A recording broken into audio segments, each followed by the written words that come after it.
Bismillahirrahmanirrahim. Assalamualaikum warahmatullahi wabarakatuh. Alhamdulillahirabbil alamin wassalatu wassalamu ala asyrafil anbiya'i wal mursalin wa ala alihi wa sahbihi ajma'in. Qala rabbi shrah li sadri wa yassir li amri wa hlul 'uqdatam min lisani yafqahu qawli. Amma ba'd. Alhamdulillah, segala puji bagi Allah. Kita sambung pembacaan kitab Hidayatus Sufyan. Dan hari ini kita akan menyambung pembacaan bab akidah ataupun bab tauhid. Dan kita sudah sampai kepada membicarakan tentang rukun iman. Qala al-musannif rahimahullahu ta'ala wa nafa'ana bihi wa bi'ulumihi fid darain amin. Allahumma yassir wa la tu'assir wa tatmim bi khair. Qala al-musannif dan bahawasanya rukun iman itu 6 perkara. Jadi seperti mana yang kita telah maklum, disebut di dalam hadis Nabi SAW ketika mana malaikat Jibril alaihi salam mendatangi akan Nabi SAW dan bertanyakan kepada Nabi, akhbirni anil iman, khabarkan kepadaku tentang apa itu iman. Maka menjawab oleh Nabi kita dengan menyatakan bahawa iman itu ialah an tu'mina billah wa malaikatihi wa kutubihi wa rusulihi wal yaumil akhir wa tu'mina bil qadari khairihi wa syarrihi. Jadi dengan sabdaan Nabi tersebut tadi tu kan, maka berpeganglah kita dengan rukun iman, yang 6 tu sehingga hari ini, kan, sehingga hari ini. Jadi apa itu rukun iman yang 6 tu, yang seperti mana disabdakan oleh Nabi tu? Jadi yang pertamanya ialah wajib percaya kita dengan Allah Taala. Wajib kita percaya dengan Allah Taala, iaitu siapa dia tu Allah Taala, iaitu Tuhan kita yang menciptakan kita dan menciptakan segala makhluk dan mencipta segala alam ini, kan. Tetapi sebelum daripada kita percaya kepada Allah Taala, kan, wajib kita sebagai mukallaf mengenal terlebih dahulu siapa dia Allah Ta'ala, dengan kita mempelajari akan ilmu sifat 20. Jadi kita kenal Allah Ta'ala ni dengan mempelajari sifat. Kita mendekati mengenal Allah Ta'ala ini dengan mengenal sifat-sifatnya, kan? Kerana Allah Ta'ala ni tak dapat kita nak kenal dengan hakikat zat, maka kita kenal dengan kita mempelajari ilmu sifat 20. Kan, jadi ada orang tanyalah, kenapa kena belajar sifat 20? Kan, sebab kalau orang tanya macam tu, kita jawablah sifat 20 ni yang pertamanya antara sifat yang memperkenalkan, yang mengenalkan kita dengan konsep ketuhanan, yang pertamanya. Yang keduanya, 20 sifat ini kan mewakili akan sifat-sifat yang lain. Sifat-sifat Allah Taala yang lain ni, 20 sifat ni memadai, kan, menempati akan sifat-sifat yang lain. Jadi itu rukun iman yang pertama. Kita pergi kepada rukun iman yang kedua, iaitu apa dia? Wajib percaya kita dengan segala malaikatnya Allah Ta'ala. Jadi yang keduanya, wajib juga kita percaya dengan sekalian para malaikat. Siapa itu malaikat? Malaikat itu adalah makhluk Allah Ta'ala yang diciptakan oleh Allah Ta'ala daripada nur, daripada cahaya, kan? Dan malaikat Allah Ta'ala ni juga disebut sebagai makhluk yang paling banyak bilangannya, paling banyak bilangannya.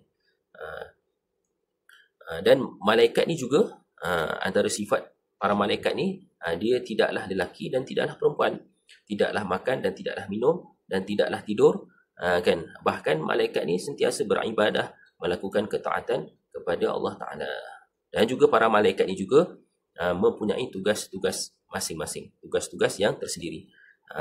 Jadi untuk rukun iman yang kedua ni, wajib percaya kepada para malaikat ni, kan, maka wajib kita tahu secara tafsil, secara satu persatu itu berapa malaikat. Hanya wajib kita ketahui, kan, 10 malaikat sahaja wajib kita tahu secara tafsil. 10 para malaikat yang biasa disebutkan di dalam kitab-kitab akidah. Kemudian kita terus kepada rukun iman yang ketiga, iaitu wajib percaya kita kepada segala kitabnya, kitab-kitab Allah Ta'ala yang Allah Ta'ala turunkan kepada para Nabi dan Rasul. Jadi ada berapa kitab yang turun daripada langit, iaitu ada 4 kitab yang wajib kita ketahui, iaitu kitab Injil, kitab Taurat, kitab Zabur dan kitab Al-Quran. Dan beberapa suhuf yang diturunkan kepada para nabi dan rasul. Dan rukun iman yang keempat, iaitu wajib kita percaya kita dengan segala anbiya-nya, para nabi, sekalian para nabi wajib kita percaya sebagai manusia ataupun hamba Allah Ta'ala yang menyampaikan risalah kenabian. Kan? Jadi bilangan para nabi ni banyaklah. Kalau tak silap, kalau nabi lah 124,000 kalau tak silap. Kalau nabi dan rasul 313. Kan, itu yang disebut dalam kitab lah, yang muktamad. Adapun khilafnya ataupun pandangan yang menyalahi akan muktamad ni banyak pelbagai pandangan berkaitan dengan bilangan para nabi. Tetapi yang wajib kita ketahui secara tafsil berkaitan dengan anbiya ini, iaitu 25 nabi sahaja. Wajib kita ketahui secara tafsil. Dan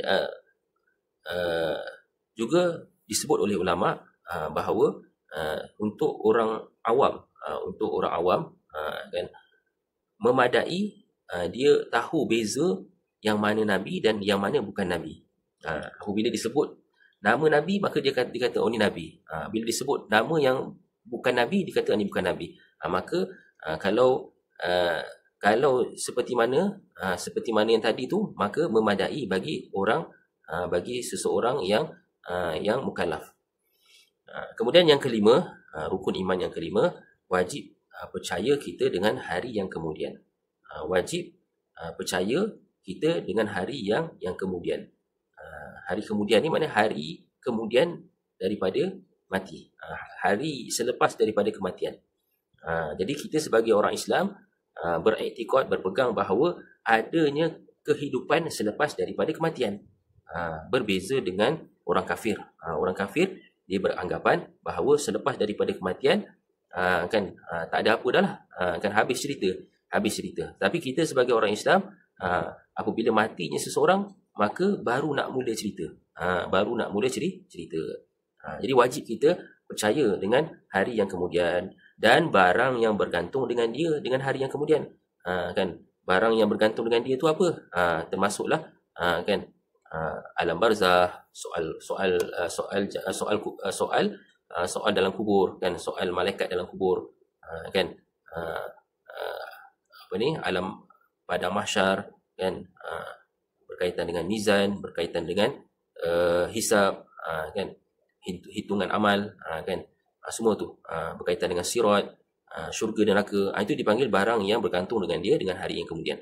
Maka semua itu wajib kita percaya sebagai orang Islam, sebagai orang yang mukallaf, wajib kita percaya dan sebenarnya wajib kita pelajari. Seperti mana yang disebut di dalam kitab yang dikarang oleh Habib Osman bin Yahya, menyatakan bahawa antara tanda seseorang itu dia mensyukuri akan nikmat iman dan Islam ialah dengan dia mempelajari tentang iman dan Islam itu sendiri. Kan? Maka sebaliknya, jika seseorang itu meninggalkan belajar tentang iman dan Islam, dia tak belajar, maka orang ini dipanggil sebagai orang yang kufur nikmat.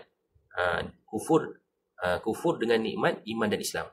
Jadi kalau kita tengok dalam perbahasan ulama, tidaklah ada nikmat yang paling besar berbanding dengan nikmat iman dan Islam.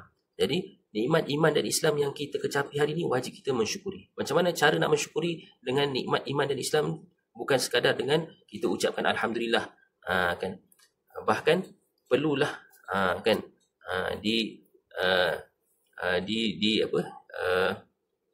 diterjemahkan dalam bentuk pembelajaran. Kita kena belajarlah tentang iman dan Islam.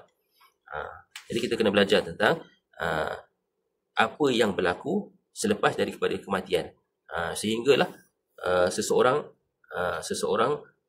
tu masuk syurga ataupun neraka. Kita kena belajar daripada mula sampai habis. Itu satu perjalanan yang sangat panjang.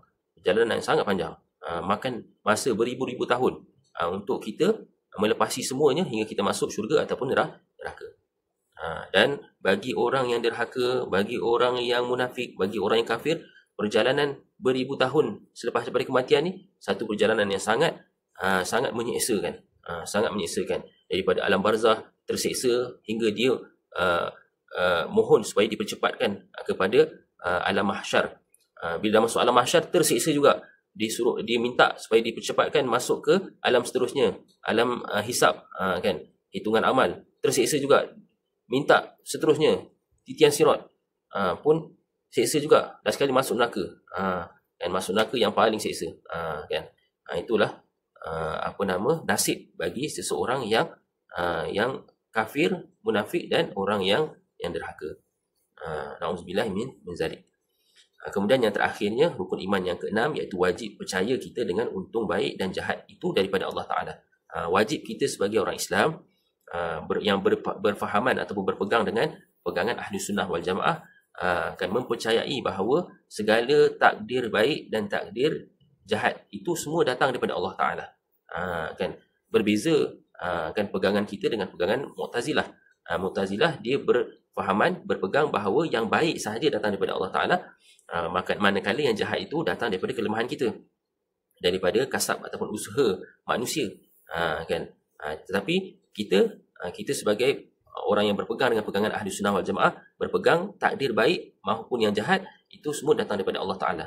Tetapi adalah tidak boleh, kan, tidak boleh kita menyandarkan, kan, kita menyandarkan segala perbuatan jahat kita, takdir jahat kita itu kepada Allah Ta'ala. Bahkan adabnya ialah kita menisbahkan kejahatan, kelemahan, kekurangan, kejahatan itu semua kita sandarkan kepada diri kita. Jadi kata musannif, bermula untung baik, bermula takdir baik itu iaitu iman dan taat. Maka iman dan taat itu datang daripada Allah Ta'ala. Dan untung jahat iaitu takdir jahat, iaitu kufur dan maksiat, itu pun datangnya daripada Allah Ta'ala. Jadi sekadar itu sahaja berkaitan dengan rukun iman. Wallahu ta'ala alam bisawab.